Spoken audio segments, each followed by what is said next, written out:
तो दोस्तों आज हम लोग पढ़ने वाले हैं कक्षा 10 के हिंदी का अध्याय 2। और इसमें जैसे हम लोग विष के दांत जो कहानी है उसके बारे में जैसे जानने की कोशिश करेंगे और उसका जो सब्जेक्टिव क्वेश्चन है उसको जैसे हम लोग आज इस वीडियो में करेंगे। लेकिन उससे पहले जैसे इस कहानी के जो लेखक हैं नलिनी बिलोचन शर्मा, इनके बारे में जैसे हम लोग कुछ जानकारी लेंगे। उसके बाद जैसे सारे सब्जेक्टिव क्वेश्चन के करेंगे जो कि आपके एग्जाम के व्यू से सभी के सभी क्वेश्चन जो है VVI है। ठीक है, तो हमारे साथ जो है वीडियो में अंत तक जरूर जुड़े रहिएगा। ठीक है भाई, चलिए आगे बढ़ते हैं। देखिए, नलिनी बिलोचन शर्मा का जो जन्म हुआ था वो हुआ था 18 फरवरी 1916 को। कब हुआ था? 18 फरवरी 1916 को इनका जन्म हुआ था। और नलिनी बिलोचन शर्मा का जो माता जी का नाम था वो था रत्नावती शर्मा। नलिनी बिलोचन शर्मा के पिताजी का नाम था रामा अवतार शर्मा। ठीक है, तो आपको ये चीज़ें ध्यान रखना है।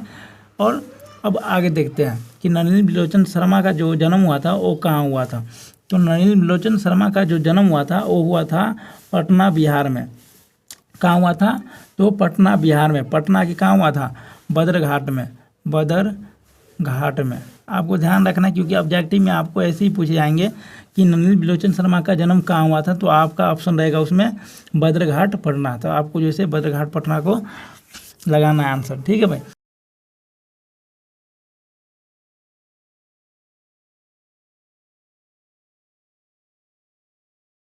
ये जीवित रहे थे 45 वर्ष। इनकी जो जीवित रहे थे वो रहे थे 45 वर्ष तक ये जैसे जीवित रहे। और इनका पेशा क्या था इसके बारे में थोड़ा जान लेते हैं।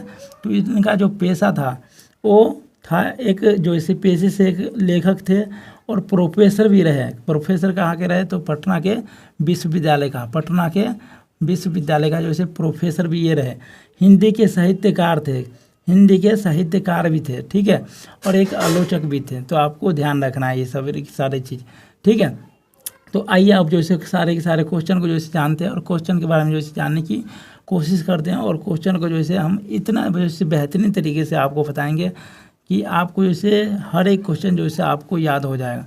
लेकिन क्वेश्चन को देखने से पहले जो है हम इस कहानी की जो मुख्य पात्र हैं उनके बारे में जो है कुछ आप लोगों को बता देते हैं। तो देखिए, इसमें जो है ना एक अमीर और गरीब की लड़ाई है इस कहानी के अंदर में। एक जो ऐसे सेन साहब होते हैं जो कि काफ़ी अमीर हैं और उनके फैमिली में उनकी जो है सेन साहिबा है और उनकी जो है 5 बेटियां हैं और एक जो है बेटा है जिनका नाम है खोखा। और उनको जो है कासू भी कहते हैं। एक ही व्यक्ति का 2 नाम है। एक ही व्यक्ति का 2 नाम है, कासू और खोखा। आपको ध्यान रखना है। और एक तरफ होते हैं गिरधर लाल जिनका बेटा का नाम होता है मदन। और गिरधर लाल जो होते हैं वो जो है सेन साहब के यहाँ किस चीज़ का काम करते हैं? किरानी का जैसे काम कर रहे होते हैं वहाँ पे।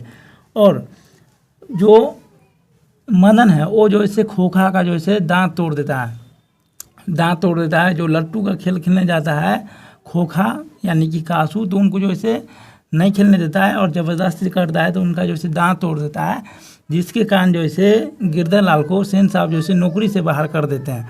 लेकिन गिरधर लाल के आंखों में जो है आंसू आ जाते हैं ये बात सोच करके कि हमने आज तक जो है अपने मालिक को जो है कुछ भी जो है नहीं कहा और उनका जो है गाली सुन करके जो है काम करते रहे। लेकिन फिर भी जो है हमने उनको जो है कुछ नहीं कहा और उनका जो है बड़ाई करते रहे। और एक मेरा बेटा है जो अहंकारी के अहंकार को सहन नहीं कर पाया और उनके जो है दांत तोड़ डाले, तो जो है काफ़ी गर्वान्वित जो है महसूस करते हैं। तो आइए अब जो है क्वेश्चन को समझते हैं। ठीक है, आइए क्वेश्चन को अब जो है समझते हैं।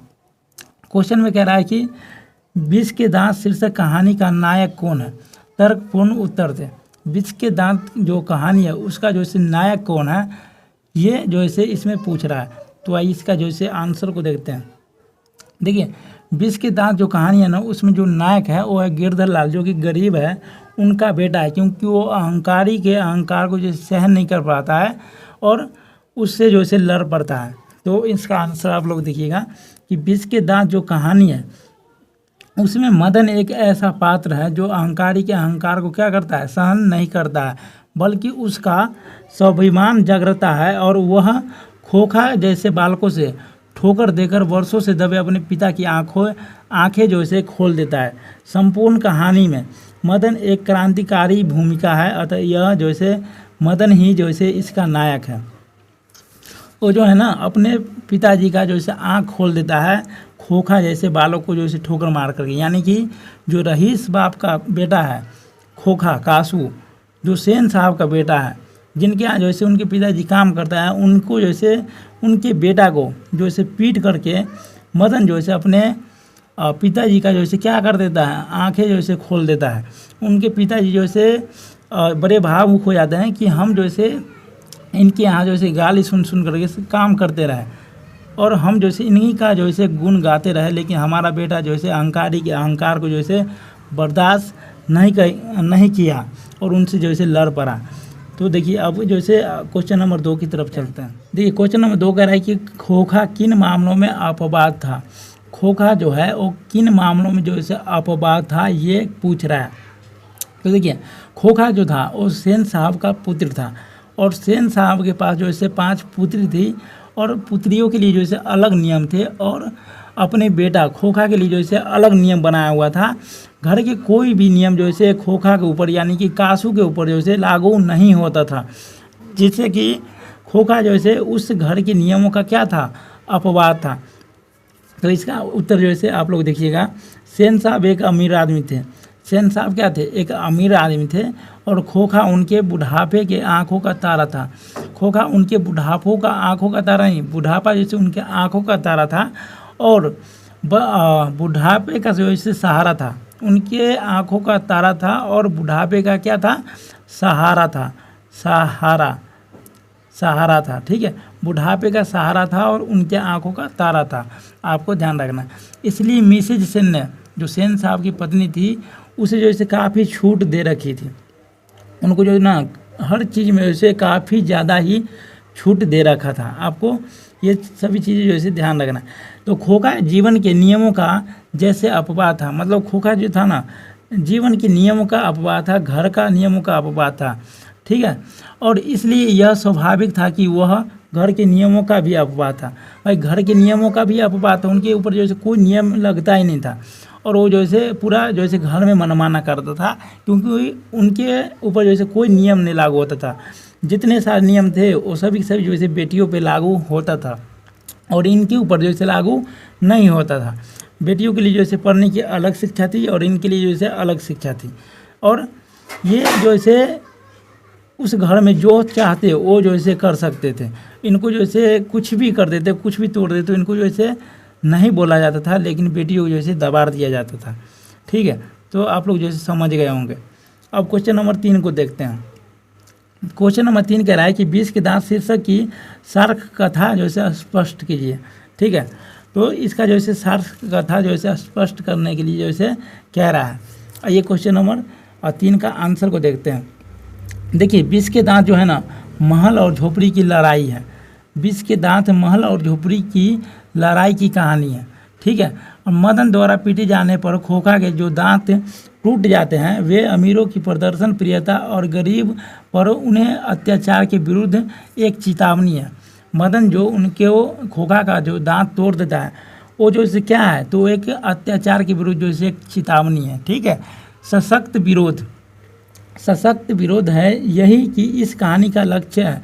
निस्संदेह कहा जा सकता है कि 20 के दांत दृष्टि से बड़ा ही सार्थक शीर्ष है। मतलब इसमें जो मदन है ना वो जो है किसी अहंकारी के जो है अहंकार को जो है बर्दाश्त नहीं करता है और उनसे जो है लड़ पड़ता है।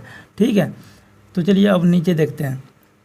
देखिए अमीरों के 20 के दांत तोड़कर मदन ने जिस उत्साह से और जोश और आग का परिचय दिया है, यहाँ पे ओज नहीं होगा जोश होगा, जोश और आग का परिचय दिया है, वह समाज के जाने के कितने जो है गिरधर लाल के गर्वशाल की बात है। मतलब गिरधर लाल के लिए जो है गर्व की बात है ये, है ना। और समाज के ऐसे अनेकों जो है गिरधर लालों के लिए जो है गर्व की बात है, क्योंकि उनका बेटा जो है एक अमीर व्यक्ति होने के बाद भी जो है उनसे जो है लड़ पड़ता है, क्योंकि जो है उनके अहंकार को, उनकी जो है अहंकारी को जो है बर्दाश्त नहीं करता है। ठीक है, आप लोग इसको जो है ध्यान से जो है पढ़िएगा। देखिए इसमें कह रहा है कि लेखक द्वारा दिया गया संदेश श्रमिक बन पड़ा है। ठीक है, इसमें जो है ना लेखक द्वारा जैसे दिया गया संदेश ना श्रमिक बन पड़ा है। आप लोग इसको जैसे नोट कर लेना ताकि आप लोग जैसे आंसर देने में आप लोगों को क्या हो, सुविधा हो। आइए आप क्वेश्चन नंबर 4 को देखते हैं। देखिए क्वेश्चन नंबर 4 कह रहा है कि कासू समृद्ध पिता का सुख लाडला था। कासू क्या था, अपने समृद्ध अपने अमीर पिता का जो है ना जैसे बहुत ही प्यारा जैसे लड़का था। उनसे जो है उनके पिताजी बहुत ही ज़्यादा जैसे प्यार करते थे। माता पिता और भाई बहनों का अतिशय प्रेम पाकर उसके स्वभाव में एक प्रकार का दुर्ग्रह जैसे व्याप्त हो गया। जैसे सभी फैमिली का जो माता पिता थे, उनके बहन थे, उन सभी का प्यार पा करके वो जो है थोड़ा उदरग्रह हो गया, मतलब थोड़ा जो है ना बदमाश टाइप का हो गया, है ना। तो आगे देखिए, वह जिद्दी स्वभाव का था, वो जिद्दी बन गया। उसके मन में जो आता था वही करता था। उसमें अहंकारी वृत्ति भी थी। उनके अंदर जो एक अहंकार आ गया कि जैसे वो रईस बाप का औलाद है और उनके जो पिताजी है वो जो ऐसे अमीर है ना। देखिए अब क्वेश्चन नंबर 5 को देखते हैं। क्वेश्चन नंबर 5 कह रहा है कि आपकी दृष्टि में कहानी के विष के दांत का नायक कौन है, तर्कपूर्ण उत्तर दें। पूछ रहा है कि आपकी दृष्टि में जो है ना इस कहानी का जो है नायक कौन है, ये पूछ रहा है। तो आप लोग अभी तक जो समझ गए होंगे कि इस कहानी में जो है नायक कौन है। तो इस कहानी के अंदर में जो नायक है ना वो है मदन। कौन है, मदन। मदन इस कहानी में नायक के रूप में है। ठीक है, तो इसका आंसर देखिए, हमारी दृष्टि में विष के दांत कहानी का नायक मदन है। कौन है, तो मदन। हमारी दृष्टि में जो है कहानी का जो नायक है वो मदन है। सारे पात्र में सर्वाधिक प्रभावशाली है और कथा वस्तु में उसका ही महत्वपूर्ण सर्वोपरि है। इस दृष्टि से विचार करने पर स्पष्ट ज्ञात होता है कि इस कहानी का जो नायक है वो मदन ही है। उसमें जो है ना मदन जो है एक जो है बहादुर की तरह जो है लड़ता है, अमीरों से जो है लड़ पड़ता है, इसलिए जो है मदन को जो है नायक बताया गया। देखिए इसमें जो है मदन का चरित्र जो सबसे अधिक प्रभावशाली, इसमें जो है ना मदन जो है सबको जो है आकर्षित कर रहा है अपनी स्वभाव से। पूरी कथा वस्तु में इस चरित्र का महत्व सीखे विष के दांत उड़ाने की महत्वपूर्ण घटना है, वह भी संचालक है। अतः निर्बाध रूप से मदन ही कहानी का नायक है। मदन ही जो है इस कहानी का जो है नायक है, क्योंकि वो नायक की तरह लड़ते हैं। वो जो है गरीब पिताजी का जो है बेटा होने के बावजूद भी जो है वो अमीर से जो है लड़ पाते हैं, उनसे जो है डरते नहीं हैं। ठीक है, तो अब आइए क्वेश्चन नंबर 6 को देखते हैं। क्वेश्चन नंबर 6 कह रहा है कि सेन साहब के परिवार में बच्चों के पालन पोषण में किए जा रहे लिंग आधारित भेदभाव को अपने शब्द में वर्णन कीजिए। देखिए सेन साहब के जो घर में उनकी पुत्री थी और जो उनके पुत्र थे उनके लिए जो है अलग अलग नियम थे। पुत्री के लिए अलग नियम थे और पुत्र के लिए अलग नियम थे। तो उसी को कह रहा है कि यहाँ पे जो है अपने शब्दों में जो है दर्शाइए। तो आइए इसका जो है आंसर देते हैं हम लोग। देखिए इसका जो आंसर होगा वो होगा कि सेन साहब अमीर आदमी थे। सेन साहब क्या थे, अमीर आदमी थे और उनकी 5 लड़कियां थी, एक लड़का था। और उस परिवार में लड़कियों के लिए घर में अलग से नियम था। देखिए लड़कियों के लिए अलग नियम था और लड़का के लिए अलग नियम था। ठीक है, शिक्षा जो है अब शिक्षा के बारे में जो है जानते हैं कि लड़कों के लिए कैसा शिक्षा था और लड़कियों के लिए कैसा शिक्षा था।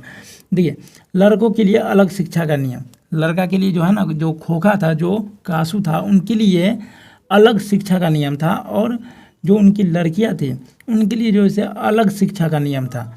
ये आप लोगों को ध्यान रखना है, आपके ऑब्जेक्टिव में जो है पूछे जाएंगे। ठीक है, देखिए अब क्वेश्चन नंबर 7 को देखते हैं। क्वेश्चन नंबर 7 कह रहा है कि मदन और ड्राइवर के बीच विवाद के द्वारा कहानीकार क्या बताना चाहता है।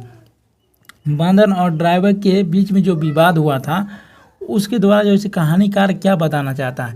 देखिए सबसे पहले विवाद क्या हुआ था उसके बारे में जैसे हम लोग जो है जानने की कोशिश करते हैं।